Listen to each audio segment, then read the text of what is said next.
இன்று பஞ்சாபின் மலேர்கோட்லா மாவட்டத்தில் உள்ள அஹமதியா நகர் தாலுகாவில் உள்ள உமர்புரா கிராமத்தில் கடந்த ஜனவரி மாதத்தில் கிராமத்தின் முன்னாள் சர்பஞ்ச் சுக்வீர் சிங் நோனி மற்றும் அவரது சகோதரர்கள் அம்ரீந்தர் சிங் ஆகியோர் கிராம முஸ்லிம்களுக்கு மசூதி கட்டுவதற்காக நிலத்தை நன்கொடையாக வழங்கினர்.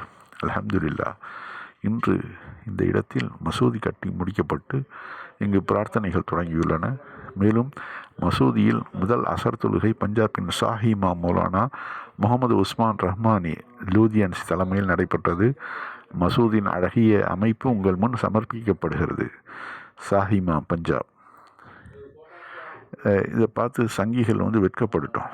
அதாவது சீக்கியர்களை எப்படியாவது முஸ்லீம்களுக்கு எதிராக கொண்டு வரத்துக்கு மோடி, அமித்ஷாவும் எவ்வளோ முயற்சி பண்ணுறாங்க. ஆனால் அவர்கள் முஸ்லீம்களோட மேலும் மேலும் நெருங்கி தான் வந்துட்டுருக்குறாங்க. நீங்கள் எத்தனை மசீதுகளை இடித்தாலும் புதிய புதிய மசூதிகள், புதிய புதிய பள்ளிவாசல்கள் இந்தியாவெங்கும் தொடர்ந்து கட்டப்பட்டு கொண்டே வரும். முஸ்லீம்களின் நம்பிக்கைக்கு எந்த ஒரு இழுக்கும் ஏற்பட்டு விடாது.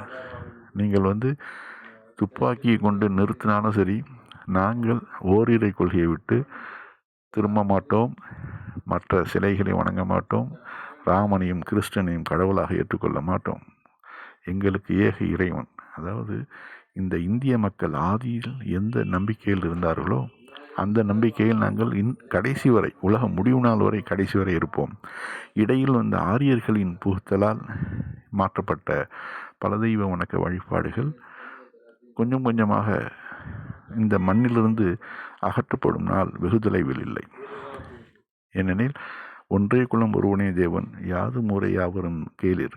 இதுதான் நமது இந்திய மண்ணின் தாரக மந்திரம். அந்த மந்திரத்தின் அடுத்த பதிப்பு தான் இஸ்லாமிய மார்க்கம். அதை நன்கு உணர்ந்து கொள்ளட்டும் சங்கிகள். தற்போது மேற்கு வங்கத்திலும் புதிய பள்ளிவாசல் கட்டுமான பணி தொடங்கியிருக்கிறது. ஏழை மக்கள் தங்கள் வீடுகளிலிருந்து செங்கற்களை கொண்டு குவித்த வண்ணம் இருக்கிறார்கள். நீங்கள் எந்த அளவு முஸ்லீம்களுக்கு எதிராக செயல்படுகிறீர்களோ அந்த அளவு முஸ்லீம்கள் வீறு கொண்டு எழுவார்கள் இந்தியாவில். அதனை வருங்கால வரலாறு நிரூபிக்கும். நாம் மத நல்லிணக்கத்தை தான் விரும்புகிறோம். ஆனால் சங்கிகளோ இரத்த கல்லறையை விரும்புகிறார்கள். காலம் என்ன சொல்கிறது பார்ப்போம், பொறுத்திருந்து.